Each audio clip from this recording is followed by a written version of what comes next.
बड़ी खबर आ रही है। बड़ी खबर है कि पाकिस्तान में भारत के एक और दुश्मन को अज्ञात बंदूकधारियों ने ढेर कर दिया है। मारे गए कट्टरपंथी की पहचान जमीयत उलेमा इस्लाम के कारी शहजाद के तौर पर की गई।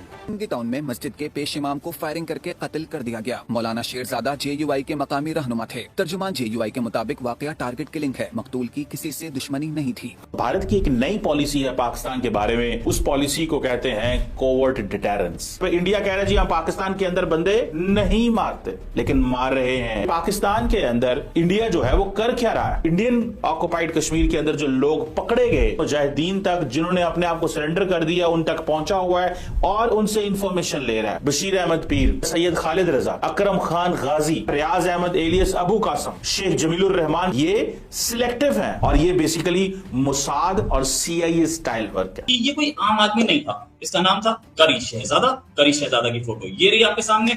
ये करी शहजादा जो है ये जो था JUI का एक बड़ा लीडर था, लश्कर तैयबा का ऑपरेटिव था। ये हाफिज सईद के भतीजे का ब्रदर इन लॉ था। फंडिंग लश्कर के लिए एक बड़ी मतलब अपने जो कराची में जो एरिया था वहां से फंड रेजिंग करता था, पैसा इकट्ठा करता था लश्कर के लिए। और ये आज सुबह मस्जिद की ओर जा रहा था नमाज पढ़ने, उस समय इसको गोली मार दी गई। अननोन गनमैन, अगेन वही काम। और अननोन गनमैन को आप कोई भी वो बताइए, कराची तक इंडिया ने पाकिस्तानी मुजाहिदीन को जो कश्मीर में रहे हैं उनको ये मैसेज किया है, you are not safe anymore. अब जारी बात है नरेंद्र मोदी और उसकी डीप स्टेट, अमेरिकी सदर में और उसकी डीप स्टेट में फर्क है। वो कैसे? अमेरिकी डीप स्टेट क्या कहती है या अमेरिकी सदर क्या कहता है? We will track you to the gates of the hell. Indians क्या कहते हैं? You are not safe anywhere. आप कहीं सेफ नहीं है, लेकिन बोलेंगे नहीं। इंडिया कहीं भी इस चीज को एक्नॉलेज नहीं करता, ये जो पाकिस्तान में किलिंग्स होती हैं। But India has the capability कि वो ये सारे ऑपरेशन कर सके। Yes, they have the capability। मेरे पास ये फोटो है जो जिस आदमी की आज हत्या हुई है। ये फाइनेंसर था ऐसा पता चल रहा है। लश्कर का ये जो लश्कर का चीफ है हाफिज सईद, उसके भतीजे का ब्रदर इन लॉ था, साला था। और साथ में ये भी कि इसके ऊपर काफी टाइम से नजर थी एजेंसीज की भी, साथ में अननोन गनमैन की। अननोन गनमैन को बधाई कि वो ऐसे लोगों को निपटा रहे हैं, लेकिन निपटा और कौन कौन रहे हैं। मेरे हाथ में एक फोटो, और अभी हम सारी फोटो पे बात करेंगे अरशद साहब से। ये जो है ये हैं करीम निजामुद्दीन। करीम निजामुद्दीन जो हैं इनकी हत्या 14 मार्च को हुई थी। इनकी हत्या जब इनकी हत्या हुई थी, इनके साथ उस समय हामिदुल हक, मुफ्ती शाकिर, खलीलुर रहमान हक्कानी जो कि अफगानिस्तान से है, करीम निजामुद्दीन ये खुद थे। इनकी हत्या खटक कॉलोनी में हुई थी और एक ब्लास्ट हुआ था एक मस्जिद के अंदर, उसमें हुई थी जब जमात उलेमा इस्लामी के डिस्ट्रिक्ट चीफ अब्दुल नदीम वो प्रेयर कर रहे थे। ये अब्दुल नदीम भी इन्हीं के साथ 72 हुरों के पास पहुंच गए थे। 14 मार्च की बात है ये। और ये उनका कमाल है, घर में इनको ऑक्युपाई कर दो, घर में ऑक्युपाई कर दो, बिजी कर दो। There is not a single day, एक सिंगल डे नहीं, there is not a day जिसमें 2-2, 3-3, 4-4 हमले नहीं होते। 2-2, 3-3, 4-4 हमले। और हमला किस पे होता है? फौज के ऊपर। डायरेक्ट हिट करते हैं फौज के ऊपर। सिविलियंस पे भी करते हैं, लेकिन फौज पे करते हैं टू गिव अ मैसेज कि हम आपसे लड़ रहे हैं। इंडिया ने कभी भी ऑफिशियली रिकॉग्नाइज नहीं किया कि ये ऑपरेशन जो है वो इंडिया करवा रहा है, कभी भी। लेकिन ये तमाम लोग वो हैं जो इंडिया को मतलूब है, या इंडिया इनसे लिंक रहता है। ये पोस्ट उड़ी एंड पोस्ट बालाकोट, ये एक नई डॉक्ट्रिन है, ये एक अग्रेसिव स्टैंस की डॉक्ट्रिन है। इस देखें, उनको समझ आ गई करना क्या है, उनको घर से हर चीज मिल गई। देखें, आप कहते हैं जी हमारे पास प्रूफ है। क्या प्रूफ है? टेक्निकली आपके पास कोई प्रूफ नहीं है, और टेक्निकली आपके पास प्रूफ है भी, बिकॉज ये सारे के सारे लोग जो थे, those who have been working anti India, ये सारे के सारे एंटी इंडिया का चक्कर चल रहे थे। और फिर होता क्या है, ये जितनी भी किलिंग्स हैं ये सिलेक्टिव हैं। इनको अनआइडेंटिफाइड अटैकर्स ने मारा तरासानी एरिया खुजदार बलूचिस्तान में। एक और उससे अगला ये साहब जो हैं, इनका नाम है नूर इस्लाम निजामी, जो कि लोकल लीडर थे जमात उलेमा इस्लामी के। और इनकी हत्या जो हुई थी अनआइडेंटिफाइड गनमैन ने, यानी कि अननोन गनमैन ने की। ये Miranshah area, north Waziristan tribal district, Khyber Pakhtunkhwa में।